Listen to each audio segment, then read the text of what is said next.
장묘풍수 제52편이고요. 이번에는 한국, 중국, 일본의 풍수체계와 제재예요. 우선 중국과 일본 상황 아니고 우리 상황 먼저 설명드려 볼게요. 우리는 풍수의 도움을 받아서 묘지를 조성했어요. 약 1000년 가까이 그렇게 했어요. 이때 제사를 지낼 수 있게, 제사가 성립되게, 제의식이 성립되게 묘지를 조성했다고요.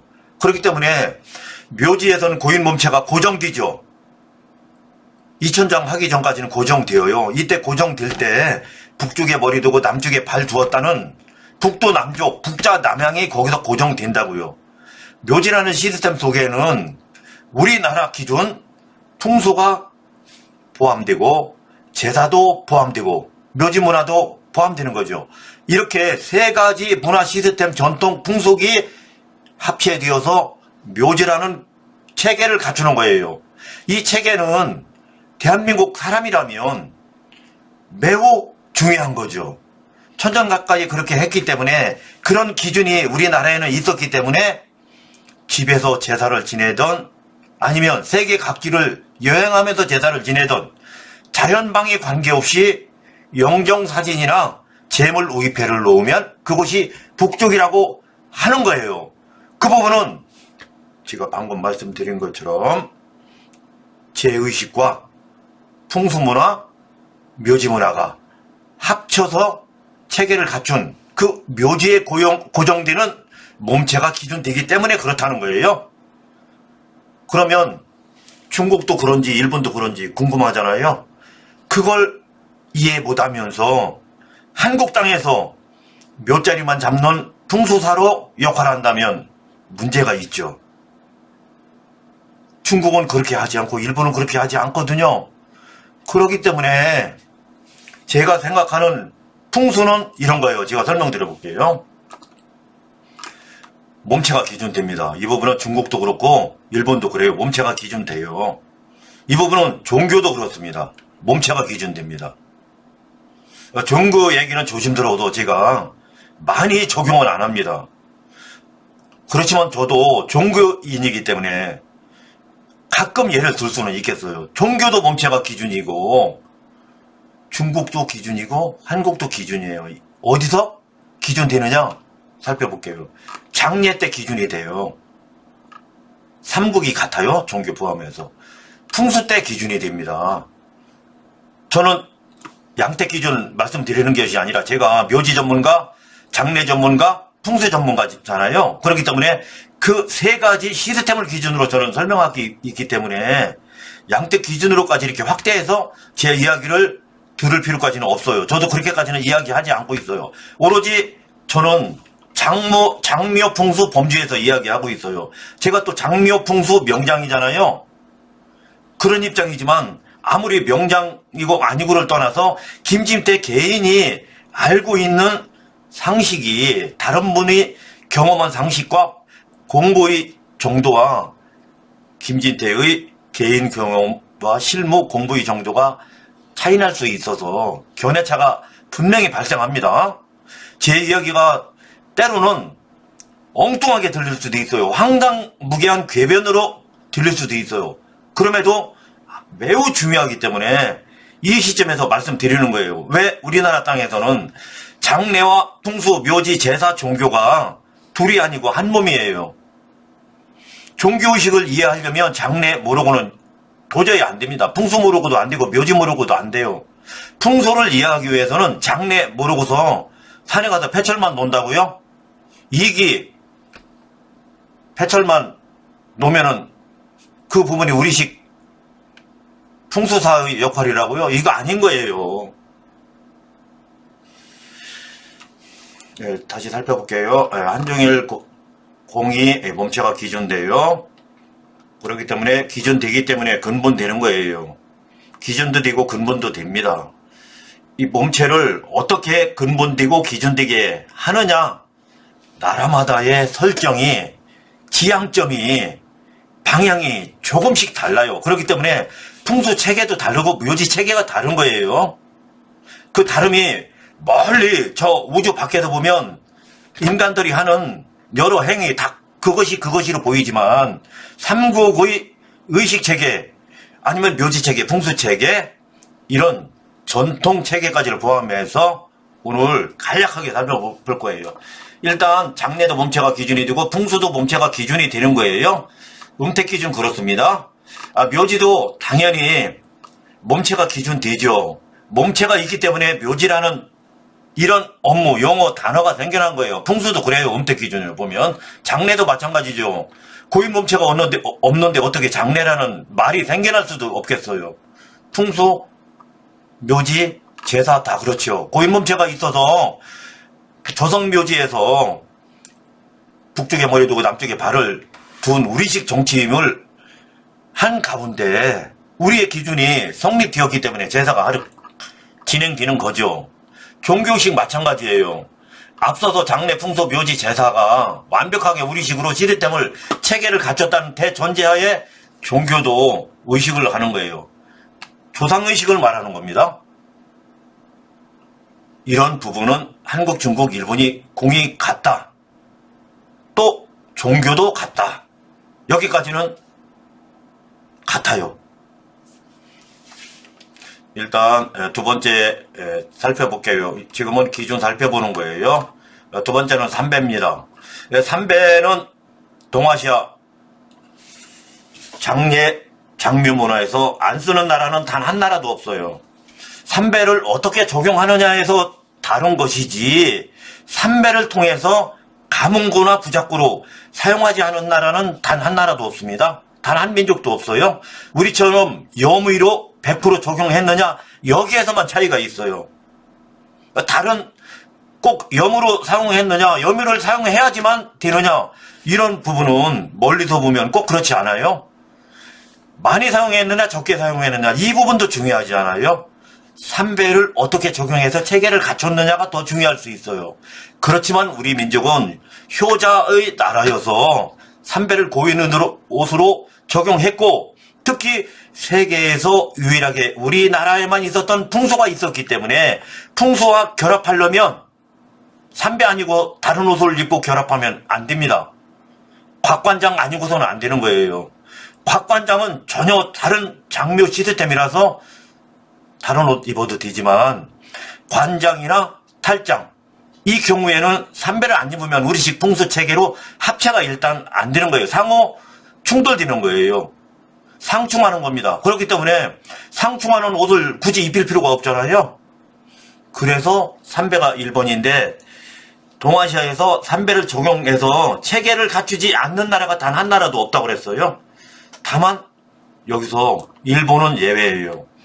일본은 동아시아에서 유독 저도 이해 못하겠어요. 일본에서 왜 장례의 명정을 거치하지 않고 출상을 하는지, 왜 번이 없는 장례를 하는지, 불교 장례라면서 왜 번이 없을까?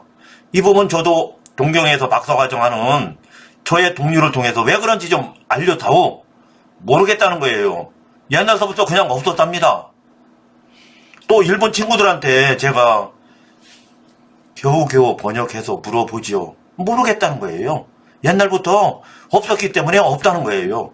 우리식으로 중국식으로 생각하면 있을 수 없는 거죠. 이처럼 일본은 예외입니다. 그러나 삼배가 일본에서 쓰여지지 않느냐? 그렇진 않아요. 최고 존엄한 원단으로 쓰여집니다. 우리들이 생각하는 거지 같은 원단, 죄인의 원단, 일본에서는 그게 아니에요. 최고 존엄한 원단으로 쓰여져요.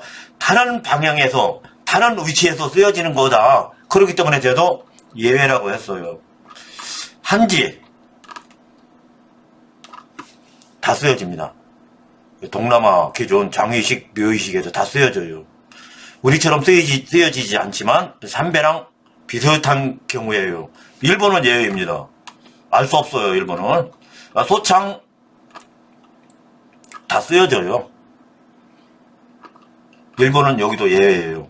이런 같음도 있고 다름도 있어요. 오늘은 풍수의 얘기죠. 풍수의 이야기 하는데 왜 이걸 왜 이야기 하느냐고요? 풍수에서도 이게 근본이기 때문에, 기준이기 때문에 이야기할 수밖에 없고 이야기해야지 됩니다. 이 부분을 모르면서 풍수를 이야기하겠다고요? 대한민국 풍수라고 말하기는 어렵죠.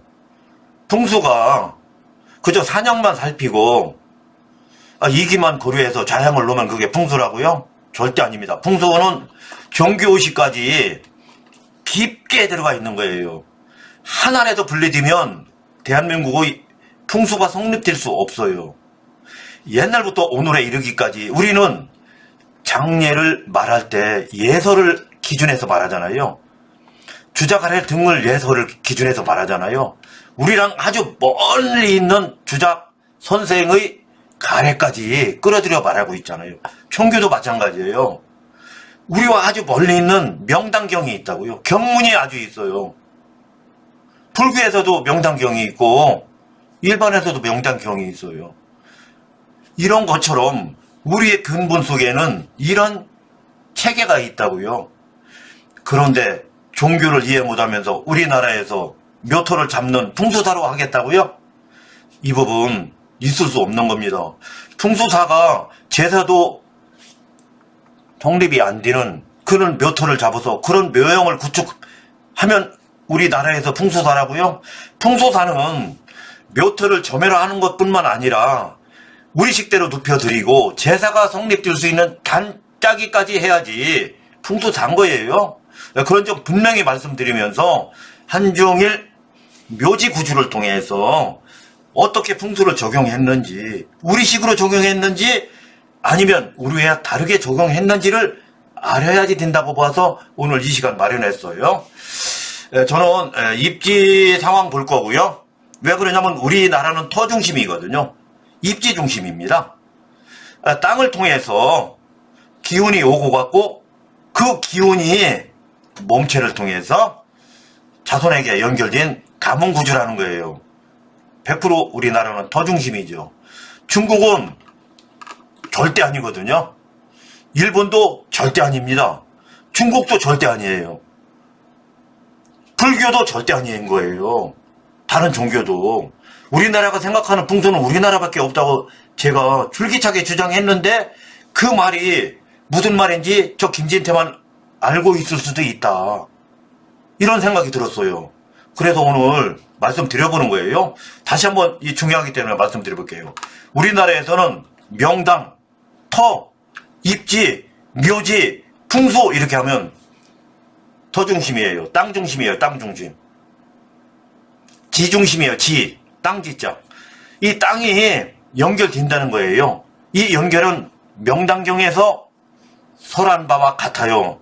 땅이 어디서부터 생겨나서 어디로 와서 대한민국 국토에 있는 땅 어디다 묘지를 쓰고 묘토를 잡더라도 그 땅이 결국은 어디에서 온 건지 명당경을 통해서 이미 그렇게 정해진 바 있어요. 기준된 바 있습니다. 이를 부정하면 안 되는 거겠죠. 우리가 주자가리를 부정하지 못하는 것처럼 그를 부정하면 안 되는 거예요. 현실적으로 오늘날에 그것이 옛날 이야기지 그 문서가 오늘날에 맞느냐 이렇게 이야기할 수는 있지만 그 근본을 부정할 수는 없는 거예요. 그처럼 그러면 우리는 땅이 그렇게 연결되어 있어요. 조종산까지 연결되어 있어요. 그 부모터에서 조종산까지 연결된 그 산기운이 부모터에 와서 부모 몸체와 가몽에서 그 가몽한 기운이 자손한테 연결되는 거예요. 우리는 그 풍수 범위, 묘토 범위가 중국의 수십 배 되는 거예요. 왜?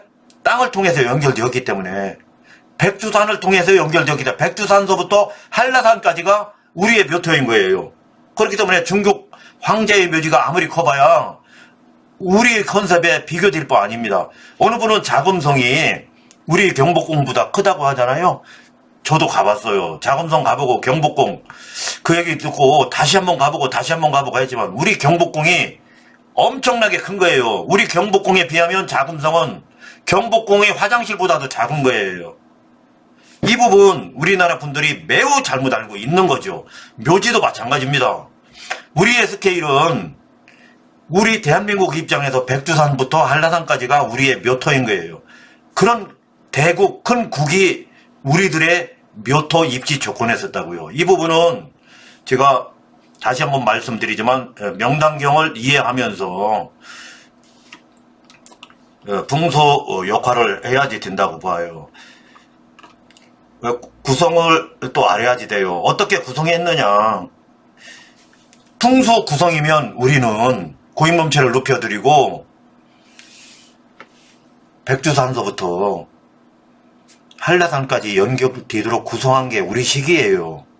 그렇지만 다른 나라는 그렇게 한 나라가 없어요. 그렇기 때문에 그 기준을 알아야지 되겠죠. 지향점이 있어요. 풍수는 나라마다 지향점이 있어요. 우리는 동기 가뭄을 강조해야지 되겠는데 그 동기 가뭄이 그 터에서 생겼다면 좀 지향점이 좀 약하겠죠. 동네 아저씨급 지향점이겠죠. 그래도 대한민국의 국호를 가지고 지향점을 한다면 우리는 조종산, 우리나라 기준 백두산으로 보는 거예요. 우리나라 기준으로. 사실은 명당경을 보면 더 멀리 있어요. 곤륜산을 기준했어요. 이 부분은 동아시아, 특히 한국, 중국, 일본을 중심으로 살펴본다면 곤륜산이 맞습니다. 중국도 그렇게 생각해요. 우리도 그렇게 생각했기 때문에 그것이 명당경의 기준점이라고, 근본점이라고, 조종점이라고 생각했던 거예요. 그렇기 때문에 우리의 지향점이 어디에 있느냐. 땅을 통해서, 전기를 통해서, 정맥을 통해서, 산줄을 통해서, 산로를 통해서 우리는 천지와 감호하는 그런 기운의 소통으로 삼았어요. 그렇기 때문에 우리는 수평구주입니다. 그러나 중국은 그렇지 않아요. 수평구주도 있고 수직구주도 있어요. 일본은 수평구주가 없습니다. 수직구주만 있어요. 불교묘지 가보세요. 불교묘지 가서 어느 부두탑을 가서 명당줄, 산줄 타고 이 부두탑이 기운을 주고받아서 자손들이 잘 되겠네. 여기도 자손이란 스님이기 때문에 스님의 상주와 제자들을 일컫는 게겠죠. 절이 번창하겠네. 이렇게 말하면 말도 안 되는 거죠. 이 수직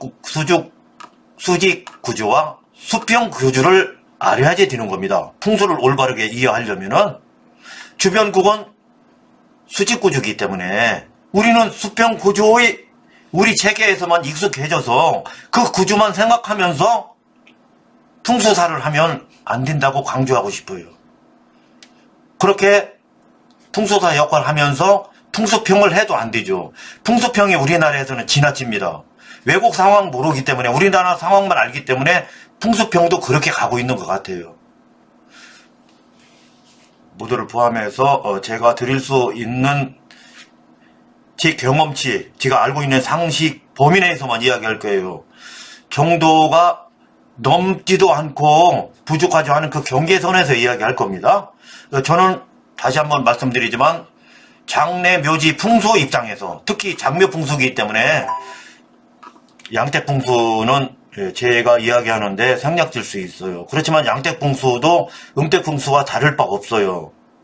양택이나 음택이나 거짐, 골격은 똑같습니다. 그렇기 때문에 저도 그 예를 들 수 있지만 제 전공 범위 내에서 관찰하고 설명할 거다. 이런 말씀을 드리면서 사진자로 살펴볼게요.